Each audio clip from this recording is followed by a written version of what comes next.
পনির জিনিসটা এতটা প্রিয় হতে পারে সেটা আমাকে না দেখলে কেউ বুঝবেন না। আমাকে যদি ডেইলি পনিরের ঝোলও খেতে দেয় আমি সেটা কিন্তু খেয়ে ফেলবো। আমার চিকেনও লাগবে না, আমার ফিশ আইটেমও কিছু লাগবে না, এতটাই প্রিয় আমার কাছে পনির। যার হাতে সুনাম করলাম তাকে কিভাবে রান্না করবেন সেটাও তো জানতে হবে। তার জন্য পনিরটাকে উষ্ণ গরম জলের মধ্যে 5 থেকে 7 মিনিট রেখে দেবেন। তাহলে পনিরের ওপরে যদি কোনো কালো কিছু পার্টিকেলস থাকে সেগুলো বেরিয়ে যাবে। এবার পনিরটাকে নুন হলুদ দিয়ে মেখে রাখতে পারেন। আমি এখানে নুন হলুদ দিয়ে মাখিনি। সেটাকে সর্ষের তেলের মধ্যে হালকা করে এপিট ওপিট ভেজে নেবেন। এবার সেদ্ধ করা লম্বা লম্বা আলু আগে থেকে রেখে দিয়েছিলাম।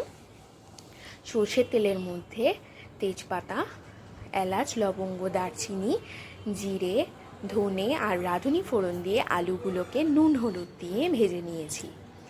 এবার যখন আলুগুলো ভালো করে ভাজা হয়ে গেল, একটা মিক্সিং জারের মধ্যে কিছু সবুজ লঙ্কা, কিছু লাল লঙ্কা আর দিয়ে দিয়েছি গরম মশলা আর ছিল আদা। এগুলোকে একটু জল দিয়ে পেস্ট বানিয়ে নিয়েছি।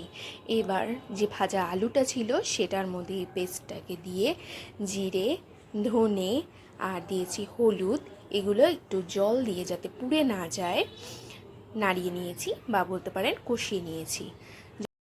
এই পর্যায়ে এসে যতটা ঝোল আপনার দরকার ততটা পরিমাণ জল দিয়ে দিন। এখানে গরম জল দিলে খুবই ভালো হয়, কিন্তু আজকে আমি গরম জল দিইনি, আমি নর্মাল টেম্পারেচারেরই জল দিয়েছি।